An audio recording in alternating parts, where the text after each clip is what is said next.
نبی کریم صلی اللہ علیہ وآلہ وسلم کے پسندیدہ کھانے کون سے تھے؟ دیکھیں بخاری مسلم میں آتا ہے نبی الاسلام کو بکری کے گوشت میں دست بہت پسند تھا. وہ جو لمبی حدیث ہے، حدیث شفاعت، جس میں نبی الاسلام نے صحابہ کرام سے فرمایا کہ جانتے ہو کہ میں تمام اولین اور آخرین کا سردار ہوں قیامت کے دن، ان کا خطیب اللہ کے حضور. یہ کیوں ہے؟ پھر نبی الاسلام نے وہ حدیث بیان کرنا شروع کی کہ سب کے سب لوگ قیامت والے دن اکٹھے ہو کر پہلے آدم علیہ السلام کے پاس جائیں گے، ان سے عرض کریں گے، وہ کہیں گے آج مجھے اپنی غلطی یاد آ رہی ہے، اور یوں مختلف انبیاء سے ہوتے ہوئے عیسیٰ ابن مریم کی بشارت پہ نبی الاسلام تک پہنچیں گے. میں نے کافی ساری ویڈیوز اس پہ ریکارڈ کروائی ہوئی ہیں. اس کا سٹارٹ ہی اس سے ہوتا ہے کہ نبی الاسلام بکری کا گوشت تناول فرما رہے تھے، اور اس میں آپ کو دست کا گوشت پسند تھا، اور وہ آپ کھا رہے تھے، اور کھاتے ہوئے آپ گفتگو کر رہے تھے. اس سے دو مسئلے پتہ چل گئے. ایک تو مٹن کھانا ہمارے محبوب صلی اللہ علیہ وآلہ وسلم کی سنت ہے، جس طرح کہ بیف کھانا حضرت ابراہیم علیہ السلام کی سنت ہے. قرآن میں آیا نا کہ وہ بھنا ہوا بچڑا لے آئے.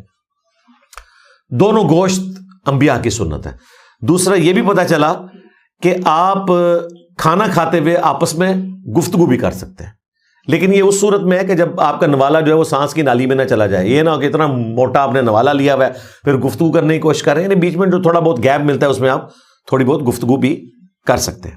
اس کے علاوہ صحیح بخاری مسلم میں موجود ہے، صحابی کہتے ہیں کہ جب سے میں نے نبی صلی اللہ علیہ وآلہ وسلم کو سالن میں کدو کے جو چھوٹے چھوٹے ٹکڑے تلاش کرتے ہوئے ڈھونڈ کے شوربے میں سے کھاتے ہوئے دیکھا ہے، میں کدو کو اس دن سے پسند کرتا ہوں.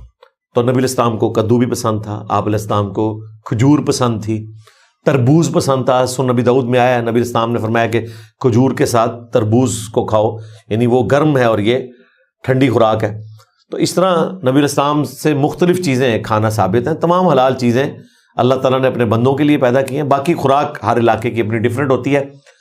گو اگرچہ ریگستان کا جانور ہے اور عرب کے لوگ کھاتے بھی تھے، لیکن نبی الاسلام کے قبیلے کے لوگ اس کو نہیں کھاتے تھے.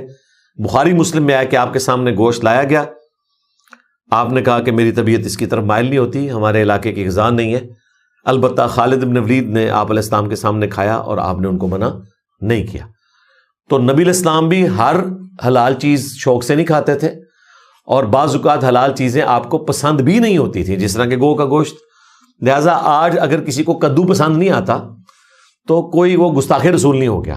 نبی صلی اللہ علیہ وآلہ وسلم نے بھی تو گو تناول نہیں فرمائی اور آپ کی طبیعت اس کی طرف مائل نہیں ہوئی ہے.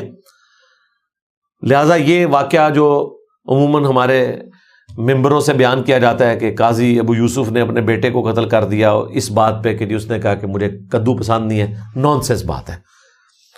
قاضی ابو یوسف تو ماشاءاللہ اچھے خاصے سمجھدار دنیا دار عالم دین تھے. انہوں نے تو چیف جسٹس کا عہدہ قبول کیا ہوا ہے. ان سے بعید ہے کہ وہ اتنا سیریس لے لیں اس طرح کے معاملے کو.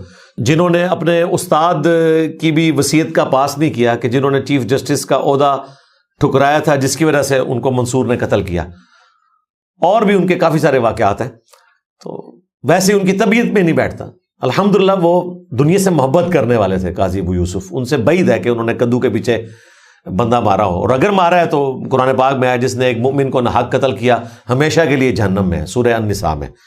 تو میرا خیال ہے قاضی ابو یوسف کو جہنم میں بھیجنے سے بہتر یہی ہے کہ میرے والا پیکج قبول کریں کہ وہ دنیا دار عالم تھے اور انہوں نے یقیناً اپنا بچہ کوئی نہیں مارا ہوگا.